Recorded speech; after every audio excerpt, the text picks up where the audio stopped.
তো আমার প্রশ্ন হচ্ছে, তাহলে অর্থমন্ত্রীর কথা আমি বললাম, সালাউদ্দিন সাহেব 16 বছরে তিনি কিছুই করেন নাই। ডক্টর দেবপ্রিয় দ্বিতীয় গুরুত্বপূর্ণ ব্যক্তি, তিনি ভারতের দালালি করেছেন এবং এই ডক্টর দেবপ্রিয় ভারতকে ট্রানজিটের নামে করিডোর দেওয়ার জন্য দিনের পর দিন 5 তারা সব হোটেলে সেমিনার করেছেন, বিদেশ থেকে টাকা এনেছেন এবং সেমিনার করেছেন ভারতকে যাতে করিডোর দেওয়া হয়। তার বয়ান কি ছিল সেই সময়? বয়ান ছিল বাংলাদেশ ভারতকে করিডোর দিলে সে তার টাকা দিয়ে বাংলাদেশ নাকি সিঙ্গাপুর হয়ে যাবে, এত টাকা আমরা রোজগার করব। আমি এখন এই সরকারের কাছে জানতে চাই, আজকে 3.5 মাস হয়ে গেছে, আরো একদিন আমি এই প্রশ্ন উত্থাপন করেছিলাম, তার জবাব এখনো আমি পাই নাই। আমি জানতে চাই এবং আপনাদের দাবি করা উচিত, ভাই আমার জীবন তো পার হয়ে গেছে, কতদিন বাঁচবো আল্লাহ জানেন, আপনাদের সামনে ভবিষ্যৎ পড়ে আছে। আপনাদের জিজ্ঞেস করা উচিত ডক্টর দেবপ্রিয়কে যে আমরা এ পর্যন্ত ট্রানজিটের বিনিময়ে কত টাকা আয় করেছি। এই জবাব এখন পর্যন্ত আমরা পাই নাই।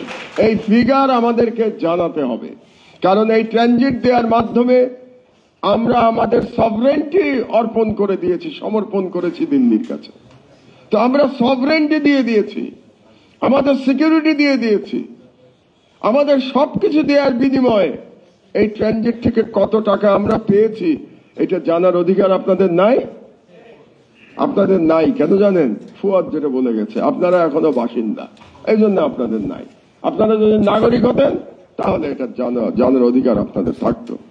আমি তো বলি আপনাদের উচিত বিভিন্ন দাবি দেওয়া নিয়ে আপনারা মিছিল করেন, দেখি ইয়াং ছেলেরা সবই ব্যক্তিগত দাবি দেওয়া, রাষ্ট্রীয় দাবি দেওয়া নিয়ে চুপ করে বসে আছেন কেন? আপনারা কেন মিছিল করে যেতে পারেন না অর্থ মন্ত্রণালয়ে যে আমাদের এখন হিসাব দিতে হবে যে ট্রানজিট থেকে কত ইনকাম হয়েছে, এটা হিসাব দেন আমাদেরকে। তাহলে এই সরকার আপনাদেরকে কি বলবে? আপনারা তো রাষ্ট্রের নাগরিক হিসেবে জানতে চাচ্ছেন। আমি জানতে চাই যে আমাদের কত টাকা পেয়েছি আমরা ট্রানজিট দিয়ে, আর যদি আমরা কোনো টাকা না পেয়ে থাকি তাহলে ট্রানজিট এই মুহূর্তে বন্ধ করে দেওয়া হোক। কেন দেবো আমি ট্রানজিট? সুতরাং এই প্রশ্নগুলো তো নাগরিক হিসেবে আপনাদের তুলতে হবে। আর আরেকটি গুরুত্বপূর্ণ, আরেকজনকে হাসান মনসুর, তিনি কে ছিলেন, কোথায় ছিলেন এই 15 বছর? এই যে এত বড় ছাত্র জনতা জীবন দিয়ে দিল, 16 বছর ধরে এত লড়াই করলো, রাজনৈতিক দলগুলোও তো লড়াই করেছে, তাদেরকে জীবন দিতে হয়েছে, তাদেরকে কষ্ট সহ্য করতে হয়েছে। হাসান মনসুর কোথায় ছিলেন? তার গায়ে কি ফুলের টোকা লেগেছিল 16 বছরে? আজকে তিনি বাংলাদেশ ব্যাংকের গভর্নর হয়ে বসে আছেন। কি কারণে গভর্নর হয়ে বসে আছেন? কি তার ব্যাকগ্রাউন্ড আপনারা জানেন? তিনি কি করেছেন চিনতেন তাকে? তিনি এনজিও চালাতেন এবং IMF আর ওয়ার্ল্ড ব্যাংকের টাকায় আয়েশ করতেন। তো IMF ওয়ার্ল্ড ব্যাংকের টাকায় আয়েশ করা ব্যক্তিরা আজকে এই বিপ্লব পরবর্তী সরকারের হর্তাকর্তা সেজে বসে আছে। আমি কেন বলছি অর্থনীতির কথা এত বেশি করে? কারণ এটা সবচেয়ে গুরুত্বপূর্ণ।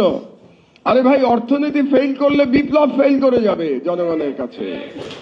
কাজেই আপনার অর্থনৈতিক যে ব্যবস্থাপনা, সেখানে সব থেকে বেশি বিপ্লবের সমর্থক ব্যক্তিদের বসানো দরকার ছিল।